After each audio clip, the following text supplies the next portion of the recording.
gure pekatuak misterio santuak behar bezala ospatu ahal izateko. Erruki jauna, Kristo erruki jauna, erruki dakikula jainko guzti zantzua eta gure pekatuak barkaturik eraman gaitzala betiko bizitzara.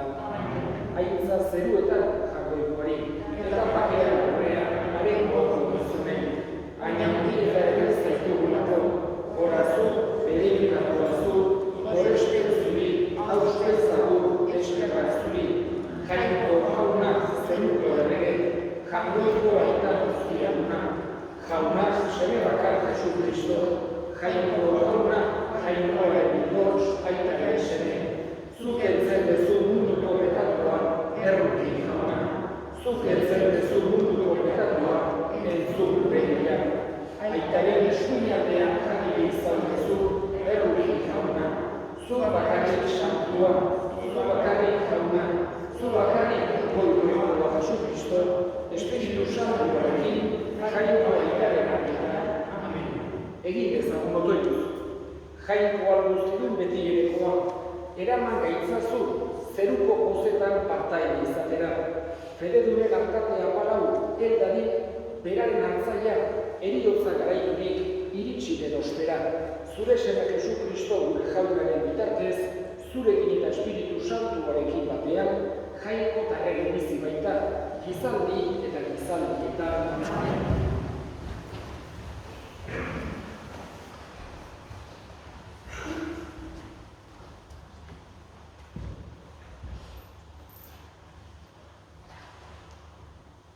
Lectura de los Hechos de los Apóstoles. En aquellos días, Pedro, lleno del Espíritu Santo, dijo: Jefes del pueblo y senadores, escuchadme, porque le hemos hecho un favor a un enfermo. Nos interrogáis hoy para averiguar qué poder ha curado a ese hombre.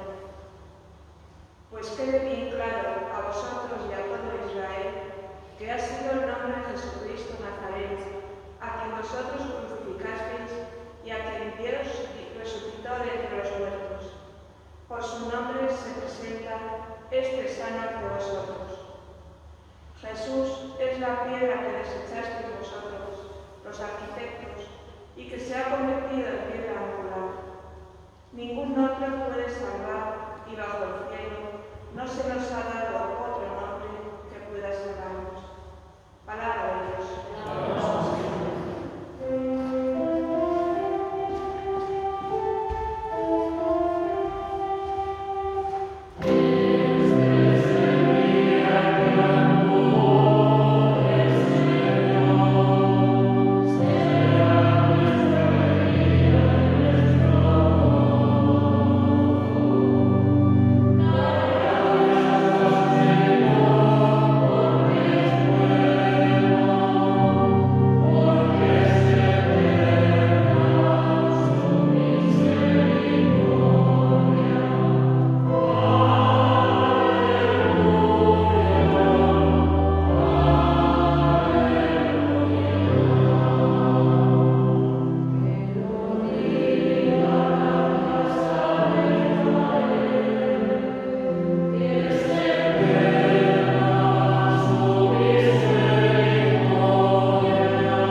ikusten du otsoa etortzen eta ardiak utzita ihes egiten du. Otsoak errapatu eta sakabanatu egiten ditu. Morroiari ez baitzaio ajorarik ardiengatik. Ni naiz artzaiona, ezagutzen ditut nire ardiak, eta nireek ezagutzen dutenik. Aitak ni ezagutzen nagoen bezala, eta berdin nik aitak. Gainera, nire bizia ematen dut ardiengatik. Baditut, artegi hortakoak ez diren beste ardi batzuk. Haiek ere ekarri beharrak dauzkat. Adituko duten ere ahotsak, eta hartalde bakarra izango da, eta hartzain bakarra. Aitak horregatik maite nau, nire bizia ematen dudalako berriro hartzeko. Ez dit inor kentzen, neronek ematen dut nire gogoz. Nire esku dago bizia ematea, eta nire esku berriro hartzea. Agindu hau hartu dut nire itagatik. Jaunak esanak.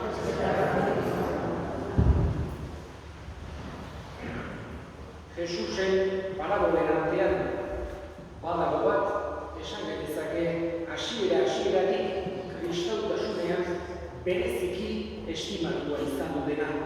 Jesusen irudi bezala, eta da hartzain onaren parabola. Jesus hartzain dela, gu bere ardiak gerala. Eta esan genezake hainen dela hautia parabola horren duen garrantzia. Elizak igande bat urtero dedikatzen duela Jesusen irudi hau gure beginistak bereziki jartzeari, hartzain onaren igandea ospatuz, eta hauxe dugu gaurkoa, Pascualdiko laugarren igandea. El cuarto domingo de Pascua celebramos el domingo del buen pastor. Tan importante es esta parábola, digamos desde lo más al principio, las primeras imágenes que se tienen constancia de Jesús solían representarlo con una oveja en los hombros, con una oveja cerca. Era la forma de conocer que se trataba de Jesús, el buen pastor. Podemos decir seguramente de todas las imágenes, de todas las parábolas, es seguramente la que, o una de las que mejor refleja el amor que Dios tiene hacia nosotros. Nos lo ha querido dejar claro Jesús. Con este ejemplo, vamos a decir, tan real, tan humano, tan auténtico, que valía hace 2000 años y sigue valiendo lo mismo 2000 años después. Y entendemos que también, si el mundo no se ha terminado, si no ha vivido la segunda venida y se terminó dentro de 2000 años, también valdrá lo mismo. Como todas las palabras de Jesús, como todas las enseñanzas de Jesús. Nos enseña Jesús y nos hace pensar que nosotros somos sus ovejas y tenemos que sentir que Él nos protege, que Él nos quiere, que Él nos guía y además nos enseña que Él nos conoce personalmente. Es decir, el amor del buen pastor a sus ovejas, Jesús nos lo hace entender, no es un amor colectivo, sino un amor personal a cada uno de nosotros. Por eso, en la parábola, no en la versión que tocamos este domingo, estamos en el ciclo B, pero en otros ciclos cuando aparecen, las 99 que estaban en el redil, pero la única que no estaba, el buen pastor acude y busca por todos los lugares hasta que la encuentra, porque quiere a cada una de las ovejas. Y es algo que quiere Jesús, que lo entendamos nosotros. Dios nos quiere, nos ha hecho porque nos quiere, nos conoce, no le es indiferente que hagamos donde estemos, por donde andemos.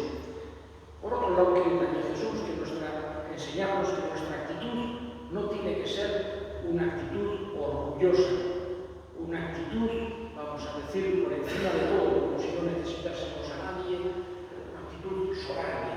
No quiere Jesús nada así entre sus seguidores. Quiere que seamos dóciles, humildes, como ovejas que escuchan la voz de su pastor, que es Él, y también sus representantes, porque Él ha querido, cuando le dijo a sus apóstoles que a vosotros escuchan, a mí me escuchan, y le dejó a Pedro como su sucesor. Por eso, escuchar, especialmente la voz del magisterio de los papas, es algo que nos hace de esa manera escuchar también a nuestro buen pastor. Y quiere que nuestra actitud sea no de soberbia, no de pensar que sabemos más que nadie, que podemos más que nadie, sino de esa actitud humilde que sabemos que necesitamos de Dios.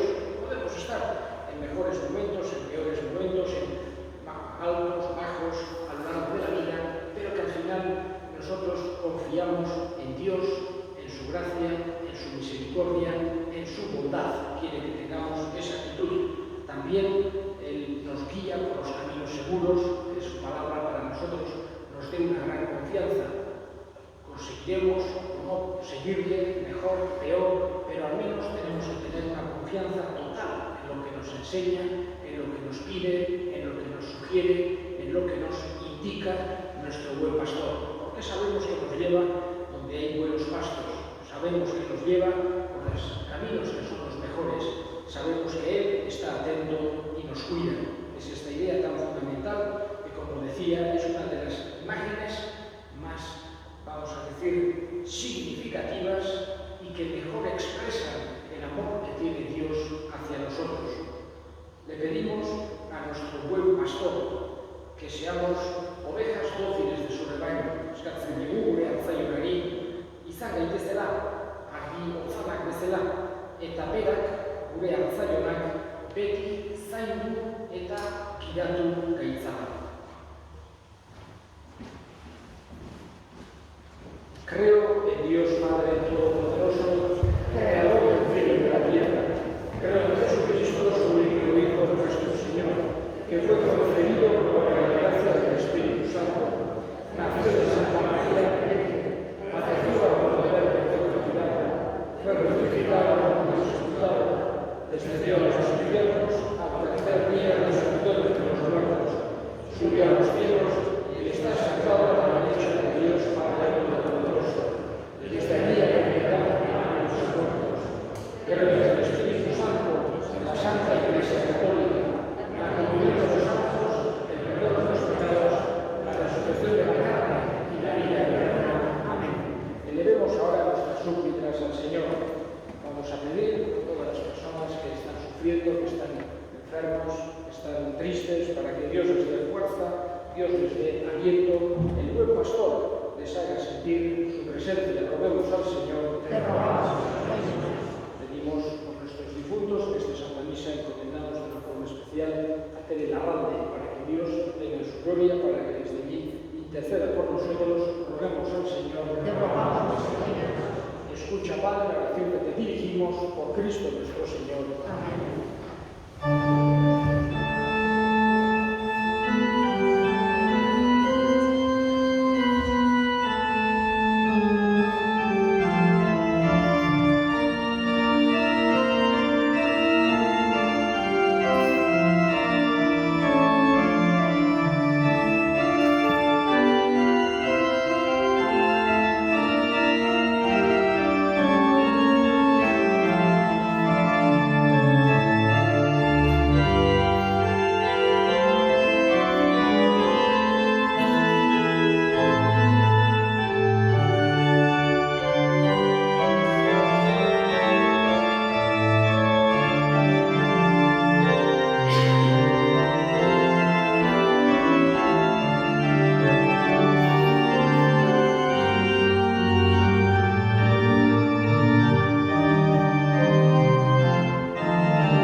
Eskerrak ematen dizkizu beti jauna, Pasko misterio honengatik.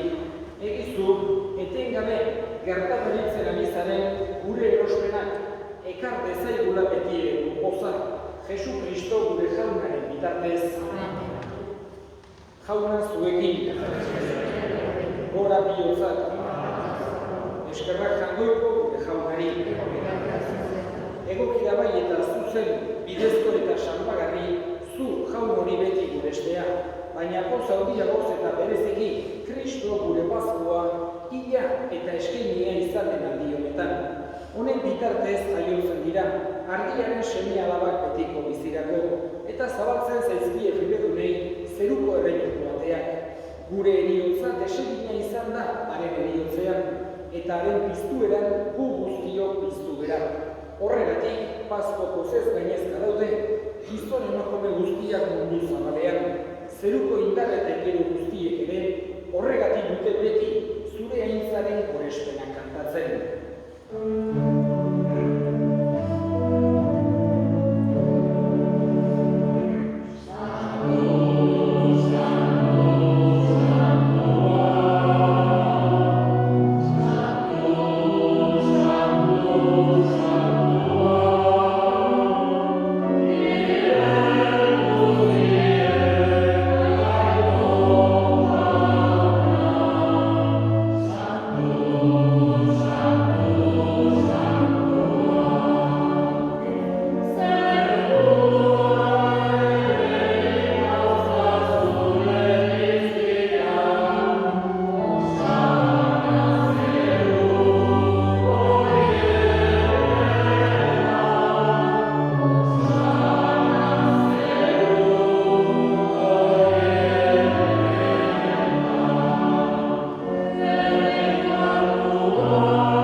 Era berean, afago modan, kamiza harturik, berriz ere eskerrak emanez, bere ikaslei eman zien esanez, hartza zuen eta edan guztio puntatik, hau nire ogoraren kamiza data, itun berri eta betikoaren odola, zuentzat eta askorentzat pekatuak barkatzeko isuriko dena, egizue hau nire hori garri.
Era berean, izango goa jauna pizteko itxaropenean jondiran gure senideak ere eta hildako guztiak ere harritza zure aurpegiaren argitan. Errokizak izkigu arren, guk guztiok betiko bizia iritsi dezagun. Jango iguaren Ama Maria Virginia Duatxoarekin, haren senar Jose Santuarekin, apostolu santuekin eta gizaldi guztietan zure adiskide izan diren santuekin, haiekin batean gure zentzagun Jesu Kristo zure semearen bitartez. Honen bitartez, honekin eta honengan, zuri aita jangoiko alguztidun horri, Espiritu Santuarekin batean, ospeta aintza guztia, gizaldi da gizaldi guztietan.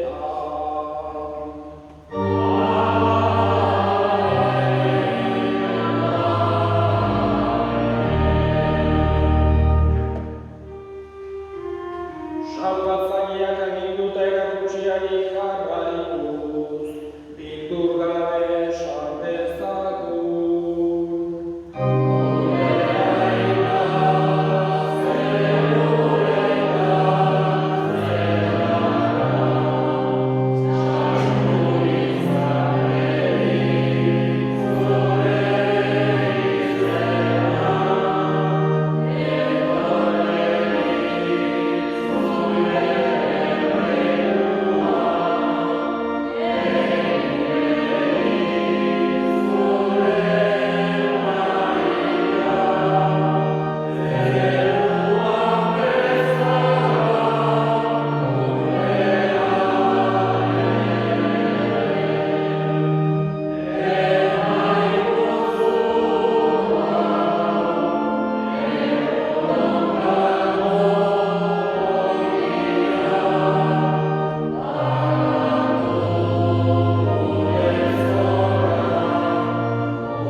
Zure errukiak eskerpekatutik garbi bizi daitezen eta eskualdietan sendo betiko zorionaren itxaropenean Jesu Kristo gure salbatzailea noiz etorriko den zain gaudela. Jesu Kristo gure jauna zure esan da apostol nuei bakea uzten dizuet nire bakea ematen. Begira zure elizaren sinismenari eta ez gure pekatuei eta zure gogoa den bezala eman jozu elizaren bakea, eman batasuna, errege bizi baizera, gizaldi eta gizaldietan, jaunaren bakea beti zuekin. Eta eskurik eman gabe, eman jozu bakea.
Egin dezagun otoitz. Hartzaiona, zaindu maitasunez zure hartaldea, eta eraman betiko lanen gurietara, zure semearen odol baliosuaz salbatu dituzun argiak. Jesu Kristo gure jaunaren bitartez, jauna zuekin, bere zaintzatela jainko guztiaduna gaitak eta semeak eta Espiritu Santuak, zoazte jaunaren